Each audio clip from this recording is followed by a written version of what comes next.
அனைவருக்கும் வணக்கம் என்று சொல்லி நேரடியா விஷயத்துக்கு வந்துடலாம். கவிதை மலைன்னு ஒரு புத்தகத்தை வெளியிட்டிருக்கிறோம்.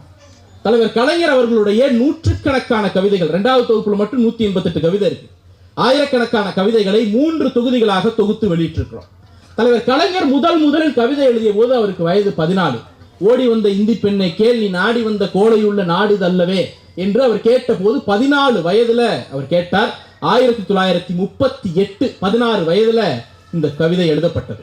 38 அவர் எழுதிய கவிதை கொஞ்சம் கொஞ்சமாக நிறைய கவிதைகள் எழுதி முதலாக தலைவர் கலைஞர் ஒரு கவிதை நூலை வெளியிட்ட போது அவருக்கு வயது 20. அந்த ஆண்டு 1944.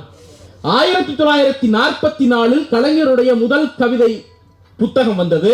2024 கலைஞருடைய நூற்றாண்டு விழாவை கொண்டாடி முடித்துவிட்டு கலைஞருடைய முழுமையான கவிதையை நாம் தொகுத்து வெளியிட்டிருக்கிறோம். கலைஞருடைய முதல் கவிதைக்கும் கலைஞருடைய முழுமையான தொகுப்பிற்கும் இடையிலே 80 ஆண்டுகள். இந்த 80 ஆண்டுகள் என்பது சாதாரணமானது அல்ல.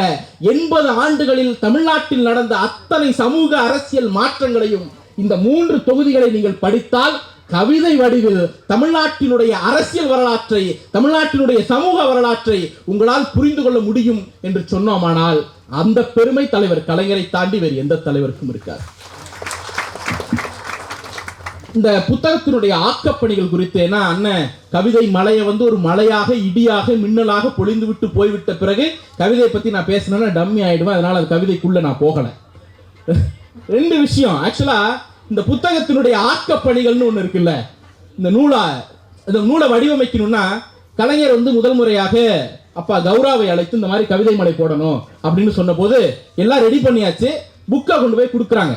அப்ப இந்த பைண்டிங் அட்டை இருக்குல்ல, இந்த அட்டை எனக்கு பிடிக்கல, மாத்து அப்படின்னு சொல்றாரு. உடனே இவங்க வேறொரு அட்டையை போட்டு போறாங்க. அந்த அட்டையும் பிடிக்கல, மாத்து. இப்படி ஒரு 4 முறை தொடர்ச்சியாக புத்தகம் எல்லாம் ரெடி ஆயிடுச்சு, வெளியீட்டு விழாவுக்கு தேதி கொடுத்தாச்சு. ஆனா அட்டை இன்னும் கன்ஃபார்ம் ஆகல. தொடர்ந்து மாத்திக்கிட்டே இருக்கிறாங்க.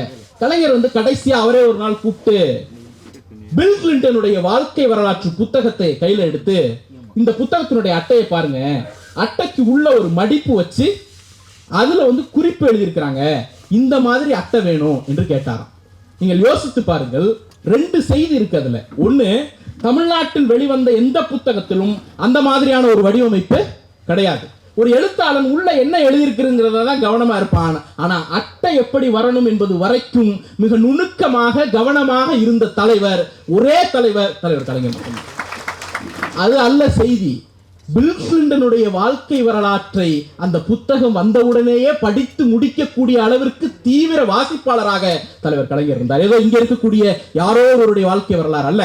அந்த வாழ்க்கை வரலாற்று புத்தகத்தில் இருக்கக்கூடிய வடிவமைப்பு ஏன் நூலுக்கு வேணும்னு கேட்கக்கூடிய ஆற்றல் கலைஞரிடம் இருந்தது. அதுல 2 இனோவேஷன், எல்லாவற்றிலும் புதுமை இருக்கணும்னு நினைச்சார். தொல்காப்பிய பூங்காவுக்கு கலைஞர் உரை எழுதுறார். தொல்காப்பிய பூங்காவுக்கு உரை எழுதிய அதே கலைஞர் தான் ட்விட்டர்ல 144 வார்த்தைக்கு ஷார்ட் ஃபார்ம்ல எழுதினாரு. 2000 வருடத்திற்கு முன்பு இருந்த ஒரு தமிழ் மொழியை திருத்திய கலைஞர் 144 எழுத்துக்களுக்குள்ள தன்னுடைய அரசியல் கருத்தை சொல்லுவதற்கு ட்விட்டர்லயும் உட்கார்ந்தார். இன்னைக்கு எங்களால 144 கேரக்டருக்குள்ள சொல்ல முடியலன்னு சொல்லி சப்ஸ்கிரிப்ஷன் போட்டு ட்விட்டர் லாங் ஃபார்ம் வாங்கி வச்சிருக்கோம். பத்தல 144 வார்த்தைக்குள்ள பத்தல அப்படின்ட்டு அவர் ட்விட்டர்ல ஷார்ட் ஃபார்ம்ல 144 வார்த்தைகளுக்குள்ள தமிழ்நாட்டின் அரசியலை தீர்மானித்துக் கொண்டிருந்த போது வயது 90 வயது. இன்னைக்கு 20 வயது 30 வயதுக்கு நமக்கு திணறுகிறது. 90 வயதில் சாதாரணமாக அசாத்தியமான காரியங்களை செய்து முடித்து விட்டு போன தலைவர் கலைஞர். அப்ப இந்த அப்கிரேடேஷன் இருக்குல்ல, நேத்து என்ன என்கிற சிந்தனையை விட நாளை என்ன என்கிற சிந்தனை, உலகளாவில் இருக்கக்கூடிய எல்லா விஷயங்களையும் இங்கே கொண்டு வந்து குவிக்க வேண்டும் என்கிற சிந்தனை, அது ஒரு புக்கோடைய ராப்பர்ல ஆரம்பிச்சு ட்விட்டர் ஷார்ட் ஃபார்ம் வரைக்கும் அவரிடம் இருந்தது. அந்த சிந்தனை தான் இந்தியாவிலேயே சிறந்த மாநிலங்களை பட்டியலிடுங்கள் என்று சொன்னால் தமிழ்நாட்டை முதல்ல கொண்டு வந்து வைக்கிறோம்ல, அதற்கு பின்னால் இருக்கக்கூடிய அரசியல். வெறும் கவிஞர் மட்டுமல்ல, இந்த நாட்டினுடைய தலையெழுத்தை திருத்தி எழுதிய கவிஞர். அதுதான் முக்கியம். அப்போ இது ஒரு பக்கம். இதெல்லாம் இன்னொரு செய்தி இருக்கு. இன்னைக்கு நம்ம பேர் நிறைய பேர் பகுதி செயலா, வட்ட செயலா, மாவட்ட செயலாளருக்கு தெரியும். கொடி பிடிக்க வைக்கிறது சிரமமா இருக்கு இல்ல. கொடி பிடிச்சிட்டு போனா அந்த கூட்டத்துல சிரமமா இருக்கு.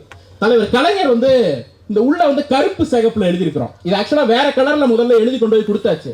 இது என்னையா ஏதோ பச்சை நீலம் அப்படி இப்படிலாம் இருக்கு, கருப்பு சிகப்புல போடியா அப்படின்னு. ஆக கருப்பு சிகப்பு என்கிற அந்த இமேஜ் இருக்குல்ல, அந்த இமேஜை ஒரு இன்ச்சு கூட விலகாமல் எல்லா இடத்திலும் பதிய வைக்க வேண்டும் என்கிற அந்த தீராத வேட்கை தலைவர் கலைஞரிடம் இருந்தது. அந்த வேட்கை நம்மிடம் இருக்க வேண்டும் என்பதுதான் நம்முடைய எதிர்பார்ப்பு. கலைஞர் கவிஞரா இல்லையா அப்படிங்கிற கேள்விக்கு 2 பதில் நான் சொல்றேன். அந்த அந்த ஆய்வுக்குள்ளெல்லாம் போக முடியாதுக்கான வயது, அனுபவம், தகுதி எதுவுமே நமக்கு கிடையாது. இருந்தாலும் 2 பதில் சொல்றேன்.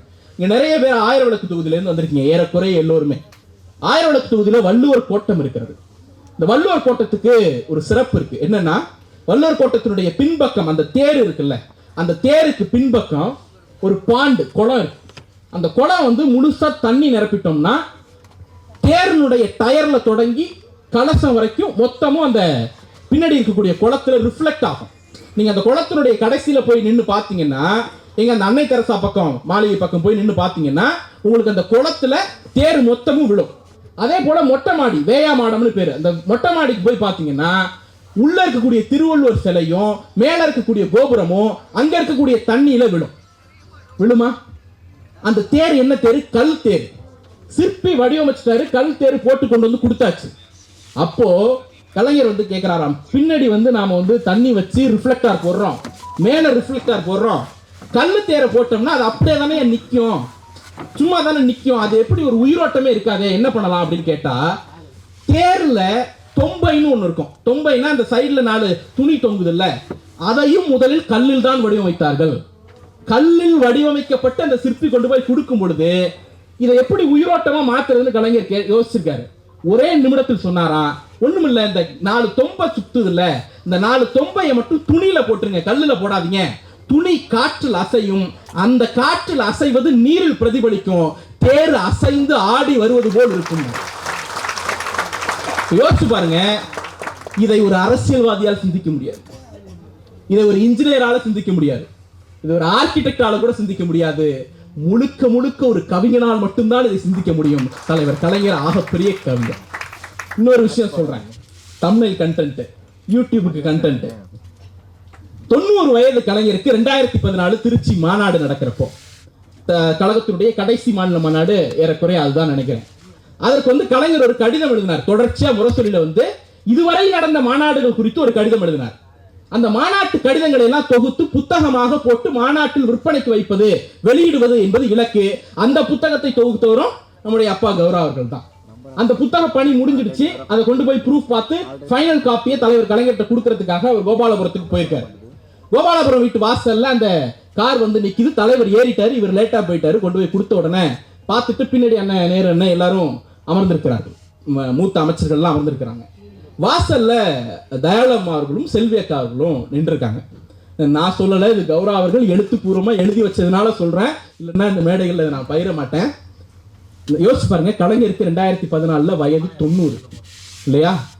90 வயதுல கார்ல ஏறி உட்கார்ந்த உடனே தயாளம்மையாரை பார்த்து பாய், இதோட நிறுத்திருந்தா பரவாயில்ல, பாய், ஃப்ளைங் கிஸ். எப்போ? 90 வயது, சாகிற வரை காதலோடு வாழ்ந்த கவிஞர் தலைவர் கலைஞர்.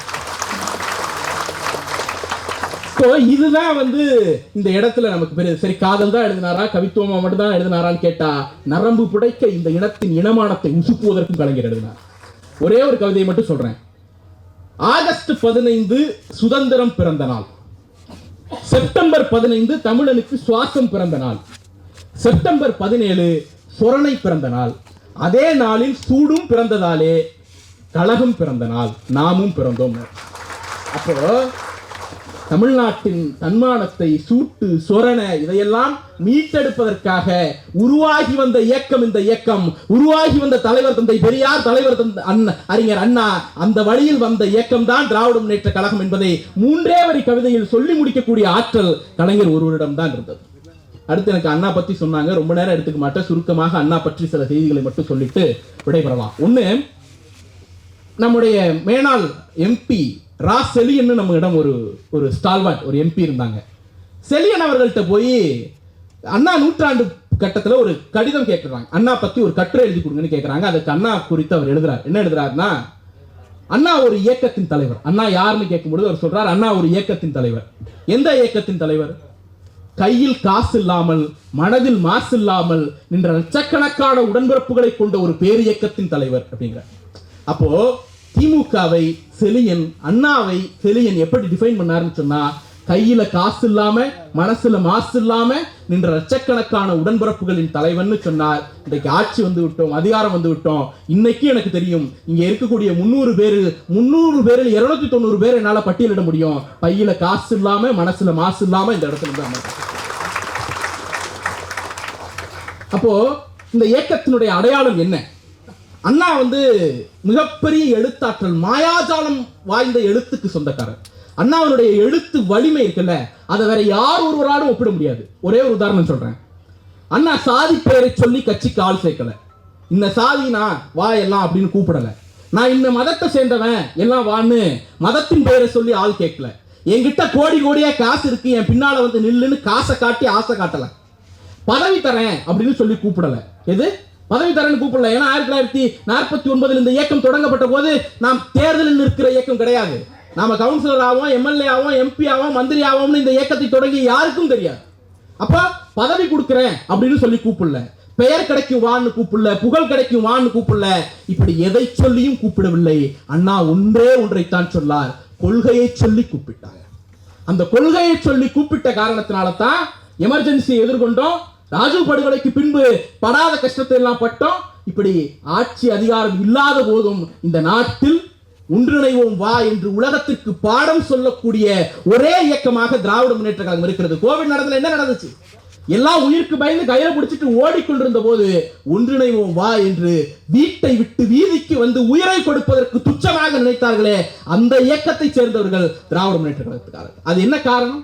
அண்ணா என்ன சொல்லி அழைத்தார்? பேரு, புகழ், பெருமை, காசு, பணம், பதவி, சாதி, மதம் எதை சொல்லியும் அழைக்கவில்லை, கொள்கையை சொல்லி அழைத்தார். பம்மலுக்கு பக்கத்தில் ஒரு கூட்டம் நடக்குது. கூட்டத்தில் வந்து காங்கிரஸ்காரர்கள் கல் வீசுகிறார்கள். அன்னைய காங்கிரஸ், ஏன்னா அரசியல் கவனமா பேசணும். அன்னைய காங்கிரஸ் கல் வீசுறாங்க.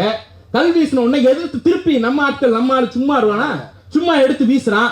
2 பஸ்ஸுடைய கண்ணாடி உடைந்து விடுது. காமராஜர் அது ஒரு பெரிய அரசியலாக மாற்றுகிறார். ஐயோ திமுக காலிகள் பஸ் கண்ணாடி உடைச்சிட்டா அப்படின்னு பெரிய அளவுல பிரச்சனை ஆக்குறார்கள். அப்போது அண்ணா சொன்னார், எதிர்கட்சிகள் எல்லாம் சொல்லுகிறார்கள் நம்முடைய தோழர்கள் கல்வீசினர்கள் என்று சொல்லுகிறார்கள், கலவரம் பண்ண முயற்சி பண்ணீங்கன்னு சொல்றாங்க. அப்படி யாரேனும் செய்திருந்தால் அவர்களை உடன்பிறப்பாக ஒரு நாளும் நான் மதிக்க மாட்டேன் என்று சொல்லிவிட்டு அடுத்த வார்த்தை சொல்லுகிறார், சாகத்தான் அழைக்கிறேன் உன்னை. நம்மில் 4 பேர் செத்து போயிருந்தான்னு சொன்னா நான் அழுதுட்டு போயிடுவேன். நீ கல்வீசி இன்னொருத்த செத்தான்னு சொன்னா வாழ்நாளுக்கும் அது எனக்கு கரைன்னு சொன்னார். சாகத்தான் அழைக்கிறேன் உன்னை என்று அண்ணா சொன்ன பிறகு திரண்ட கூட்டம் உங்களுடைய தாத்தாவும் என்னுடைய தாத்தாவும். பதவிக்கு வா என்று அழைத்த பிறகு இன்னைக்கு கட்சி ஆரம்பிக்கும் போதே முதலமைச்சர் கனவோடு தான் ஆரம்பிக்கிறார். அந்த கணக்கெல்லாம் கிடையாது. இன்னொருத்தர் சிஸ்டம் சரியில்லைன்னு வந்தாரு, ஐயோ மண்ட குழம்பு. அந்த கணக்கெல்லாம் இங்க போ பதவி வெறி இது வாய்ப்பு எதுவுமே இல்லாத போது சாக அழைக்கிறேன்னு சொன்ன பின்னால் அவர் பின்னால் திரண்ட கூட்டம் இந்த கூட்டம் என்று சொன்னால் அதுதான் அண்ணாவுடைய வலிமை. அண்ணா என்ன சாதித்து காட்டினார்? எளிய மனிதர்களை கொண்டு எளியவர்களுக்கான அரசியலை சாத்தியப்படுத்தி காட்டினார்.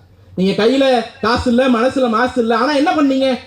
இதுவரைக்கும் இந்த நாட்டில் சாத்தியமே இல்லைன்னு சொன்ன ஒரு மாநில கட்சியினுடைய ஆட்சியை இந்தியாவில் முதலில் நிகழ்த்தி காட்டிய இயக்கம் திராவிட முன்னேற்ற. எப்படி சாத்தியமானுச்சு? எளிய மனிதர்களை கொண்டு பெரிய மலைகளை உடைத்தறிந்தோம். என்ன? ராமநாதபுரத்துல ராஜா தேர்தல் நிற்கிறார், எதிர்த்து நிற்பவர் அவரிடம் குதிரை வண்டி ஓட்டிய குதிரை வண்டி டிரைவர். யார் ஜெயிப்பா? ராஜா தானே ஜெயிக்கணும். அண்ணா அந்த தலைவிதியை மாற்றி எழுதினார். ராஜாவை குதிரை வண்டிக்காரை வைத்து வீழ்த்தி காட்டினார். அவரோடு மட்டுமா? இதுவரைக்கும் இந்த நாட்டில் சாய்க்கவே முடியாது என்று கருதி கொண்டிருந்த காமராஜரை மாணவரான சீனிவாசனை வைத்து வீழ்த்தி காட்டினார்.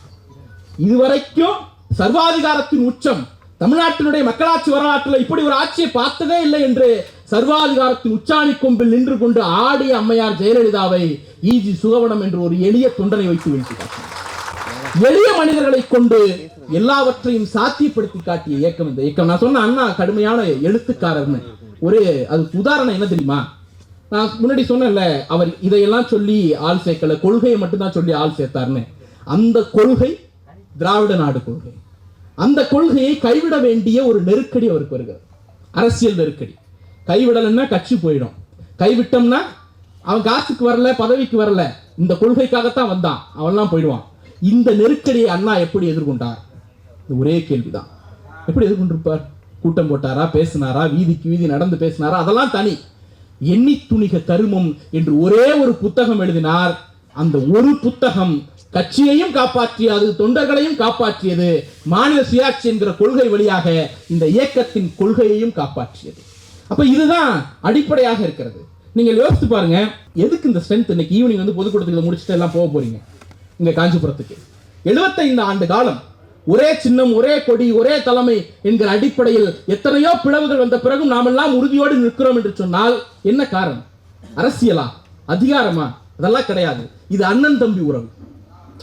இது அண்ணன் தம்பி உறவு.